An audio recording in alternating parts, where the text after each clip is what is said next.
विपिन जी, अगर मैं जो विपक्षियों की तरफ से सरकार के बार बार आरोप लगाए जाते हैं उस चश्मे से देखूं तो मुझे लगता है कि आधी दुनिया तो अब तक शाखा अटेंड कर चुकी होगी।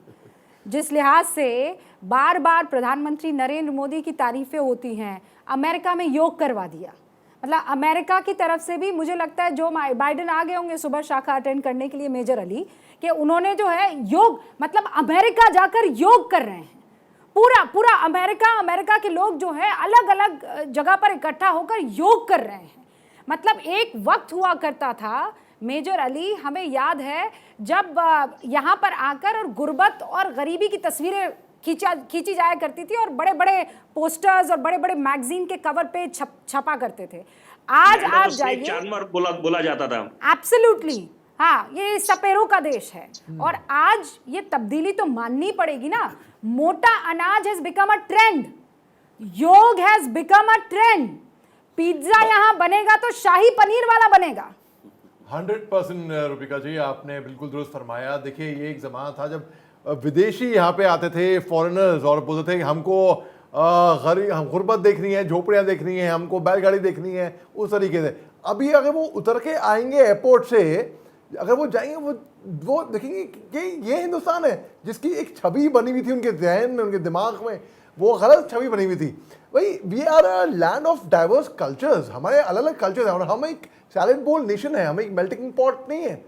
और हमारे यहाँ पे तौर तरीके बहुत, आप देखिए जम्मू कश्मीर से लेके तमिलनाडु से लेके तक, आप देख लीजिए गुजरात से लेके मणिपुर तक, अलग अलग ट्रेडिशंस, अलग अलग कल्चर्स, अलग अलग कस्टम्स हैं सबके। तो बिल्कुल जो, और ख़ास तौर से दिल्ली, गुड़गांव अगर आप आएंगे, अभी जो लोग जिनके माइंड में एक छवि बनी हुई थी कि भाई, एक फिल्म आई थी स्लम डॉग मिलियनेयर और उसको ऑस्कर के लिए भी वो नवाजा गया था उसके लिए, वो आप तो लोग सोचते हैं कि भाई ये है हिंदुस्तान, गुर्बत में जो जीते हैं। भाई, हिंदुस्तान की बहुत सी डाइवर्जन हैं। और एक ज़माना ऐसा था कि लोग कहते थे इंडियन, अब आर यू इंडियन, इज्जत से, अदब से। और एक और मैं यहाँ समाप्त करूँगा ये बोल के कि एक कार्टून है, एक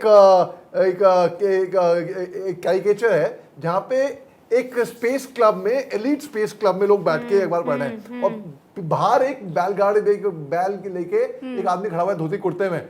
आज की तारीख में हिंदुस्तान केवल एक ही देश है जो कि मून में पहुंच गया है, डार्कर साइड में, साउथ पोल पे कोई मुल्क नहीं कर पाया ये। तो ये हिंदुस्तान दिखा रहा है रास्ता दुनिया वालों को कि भाई फॉलो मी करके। और ग्रुप कैप्टन ये जो बात कह रहे हैं कि वो कैरिकेचर, उस कैरिकेचर में दो चीज़ें नहीं बदली हैं। एक तो हमारा इसरो का जो मिशन था वो, मतलब बैलगाड़ी चली गई और धोती भी हमारी नहीं बदली है। हम आगे की तरफ जाएंगे लेकिन जड़ों को पकड़ के रखेंगे। निश्चित रूप से ये सभी के लिए गौरवान्वित क्षण है, इसमें कोई दो राय नहीं। लेकिन जो आप जिक्र कर रहे थे सोने का प्रधानमंत्री के, तो मुझे मौलाना आज़ाद साहब की महान वैज्ञानिक, और हमें गर्व है उन पर भी, उन्होंने कहा था कि सपने वो नहीं होते जो नींद में आते हैं, सपने वो होते जो नींद नहीं आने देते।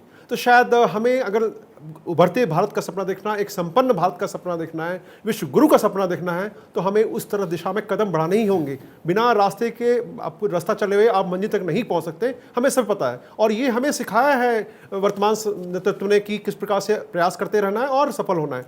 कितने नेगेटिव फैक्टर्स हैं उनके चारों तरफ, उसके बावजूद भी वो सही दिशा में चलते रहे। क्या क्या नहीं कहा गया, किस प्रकार की टिप्पणियां नहीं कही गई जो कि एक किसी के लिए शोभनीय नहीं है, वो उन शब्दों का प्रयोग करना, उसके बावजूद भी वो बिल्कुल शांत रहे और उन्होंने डटकर सामना किया और उसका प्रति उत्तर जो दिया उन्होंने एक पॉजिटिव तरीके से दिया। तो बहुत बड़ी मिसाल है पूरे विश्व के लिए। और पूरा विश्व क्यों झलक इंडिया भारत की तरफ आ रहा है? क्योंकि हम अपनी कथनी और करनी में किसी प्रकार का गैप नहीं रखते। जो कह रहे हैं वही हम कर रहे हैं। और जो जैसा कि वसुधैव कुटुंबकम, जो कि महाउपनिषद से लिया गया संस्कृत का वाक्य, मजेदार चीज़ ये है कि चीन की संस्कृति में भी वसुधैव कुटुंबकम का स्थान है, तो लेकिन वो उसके इस्तेमाल पर जो है वो क्यों चाहते हैं? क्योंकि भारत इतना तेजी से आगे बढ़ रहा है, उस गति से वो चीन के लोग परेशान हैं। अब मुझे ध्यान आ गया है, विपिन शर्मा जी, फूफा मिल गया।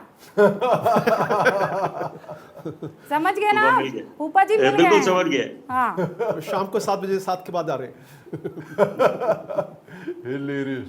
तो निश्चित रूप से ये क्षण है कि इनको हम सजोएं और इसके ऊपर इस आधार बनाएं इसको और ऊपर इमारतें खड़ा करें, क्योंकि अभी अगर हमने गति पकड़ ली है हमें इसको धीमे नहीं होने और देना ऐसा है। नहीं है कि हम लोग हवा में उड़ रहे हैं और हमें इस बात का एहसास नहीं है कि भाई ऐसा होता है ना कि आप जोश में होश खो बैठते हैं।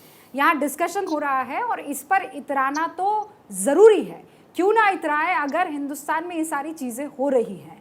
और साथ में हमें रिस्पॉन्सिबिलिटी का भी एहसास है, वो जिम्मेदारियाँ क्या हैं, कंधों पर हमें अभी और कितना बोझ लेना है, कैसे लेना है। ये जितने भी मुल्क आ रहे हैं, ये ऐसा तो होगा नहीं कि नहीं चूंकि प्रधानमंत्री नरेंद्र मोदी ने एक सपना और विजन देख लिया है कि तीसरी अर्थव्यवस्था बनाना है, तो अमेरिका भी यही काम करा, चलो दोस्त तुम्हारे लिए ये काम कर लें, तुम्हें गिफ्ट दे देंगे। या फिर चाइना को भी यही लगेगा कि नहीं हमें भी इनको एक टेबल पर लाना, इनको विश्वास दिलाना, ये बहुत बड़ा चैलेंज होने वाला है।